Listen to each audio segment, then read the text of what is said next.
လာပါရှင်2019ခုနှစ်ဇူလ20ရက်အင်္ဂါနေ့ Arvision မြန်မာပိုင်းသတင်းစီစဉ်စတင်နေပါပြီရှင်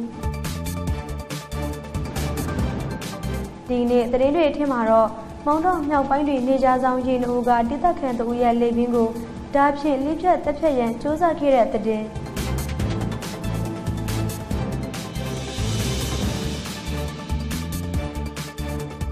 မူသီတောင်တောင်ပဇာမရေမူကငွေသိန်း50မပေးတဲ့ရွာသားရဲ့နေအိမ်ကိုတနက်ပစ်ဖောက်၍ချင်းချောက်ခဲ့တဲ့သတင်း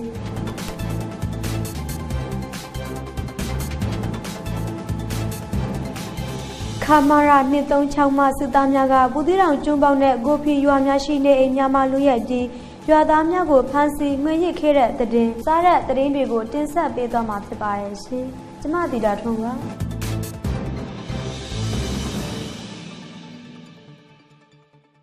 မောင်တော်မြစ်နယ်မြောက်ပိုင်းကျေးကမ်းပြင်ကျေးရွာအနီးရှိပုတ်ခါလီကျေးရွာနေကြဆောင်ရစ်တပ်ဖွဲ့ကင်းစခန်းမှနေကြဆောင်ရင်းတို့ကတိသက်ခံသူကိုဓာဖြင့်လိဖြတ်တက်ဖြတ်ရန်စ조사ခဲ့ကြောင်းတည်ရရှိပါတယ်။ဇူလ19ရက်နေ့ညနေ9နာရီခွဲအချိန်တွင်မောင်တော်မြစ်နယ်မြောက်ပိုင်းကျေးကမ်းပြင်ကျေးရွာအလေရွာမှရရှိအမတ်အဖဦးစရိတ်အမတ်ဟာဇင်ပါယာဈေးမှဓာသွေး၍ပြန်လာနေစဉ်ပုတ်ခါလီနေကြဆောင်ရစ်တပ်ဖွဲ့ကင်းစခန်းအနီးသို့ရောက်တဲ့အခါ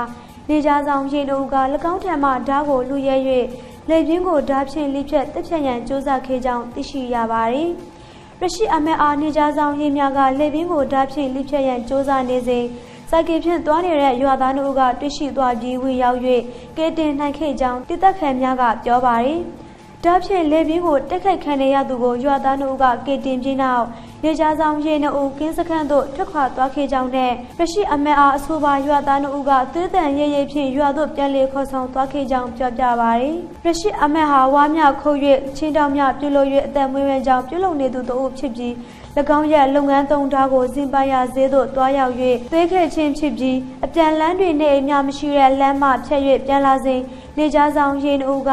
လူမရှိတဲ့အရာဒေသတွင်အခင်းကောင်ယူ၍အကြမ်းဖက်တိုက်ခိုက်ခဲ့ခြင်းဖြစ်ကြောင်းတိသက်ခံများရဲ့ပြောကြားချက်များအရသိရပါတယ်ရှင်။အာခါမြောက်ပိုင်းဘူးသီးတောင်မြို့နယ်တောင်ပဇာနေကြဆောင်ရစ်တပ်ဖွဲ့နေမြေရုံမှတာဝန်ခံရေးမှုထုံးနိုင်ကတခုတလောဝင်ငွေနှေးလာတဲ့အတွက်ကြောင့်နေသို့ခရီးထွက်၍ငွေလာမပေးသူရဲ့နေအိမ်ကိုတနက်ပစ်ဖောက်၍ချင်းချောက်ခဲ့ကြောင်းတင်ရရှိပါတယ်။ဇူလ18ရက်နေ့နေ့လယ်3နာရီခန့်အချိန်တွင်နေမြေတာဝန်ခံရဲမှုထိုးနိုင်တဲ့တပ်ဖွဲ့ဝင်စင်နှုတ်တို့ဟာလောင်းလည်မြေတင်းမြေကျေးရွာသို့တွားရောက်၍မော်လဝီအီမန်ဟူဆင်ရဲ့နေအိမ်ကိုဝင်ရောက်စစ်ဆေးခဲ့ပါတယ်။ထို့သောစစ်ဆေးရာတွင်နေအိမ်၌မိသားစုဝင်သုံးတရာကိုမှမတွေ့ရှိသဖြင့်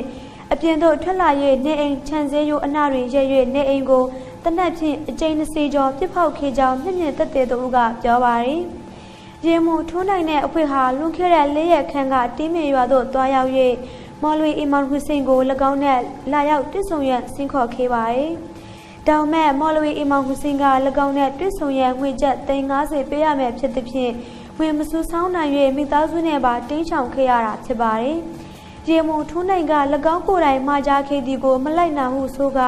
နေအိမ်သို့တွားရောက်၍တနက်ဖြစ်ဖောက်၍ချင်းချောက်ခဲ့ခြင်းဖြစ်ကြောင်းသိရှိရပါတယ်။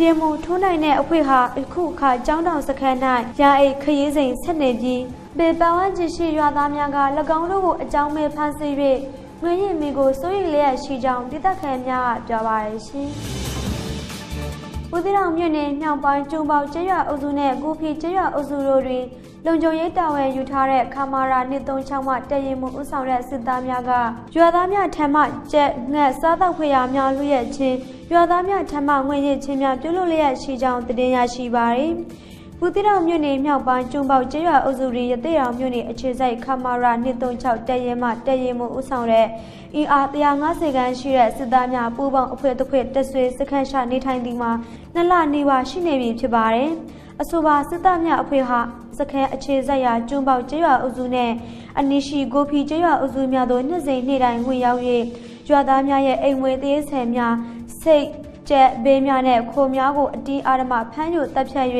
စားသုံးလျက်ရှိကြောင်းတိသက်ခဲများကပြောပါတယ်။၎င်းတို့တပ်ဖြတ်ထားတဲ့အိမ်ဝေးသေးဆန်များကိုရှက်ပြုတ်စားတော့ရန်အတွက်ထင်ဟင်းသီးဟင်းရွက်စာ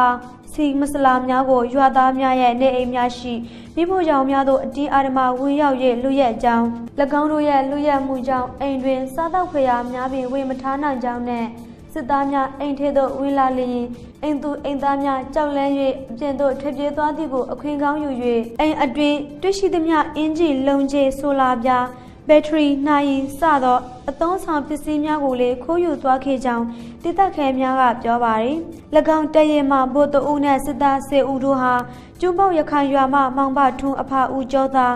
ဦးကျော်သိန်းဦးမမတ်ကော်ဘီအိုအစ်ဆာတို့နဲ့ပူးပေါင်း၍ရွာသားများကိုမတရားသဖြင့်ဖမ်းဆီးပြီးလူမဆန်စွာရင်းပက်နှိပ်စက်၍ငွေရစ်လျက်ရှိရလို့ဒေသခံများကဆိုပါရယ်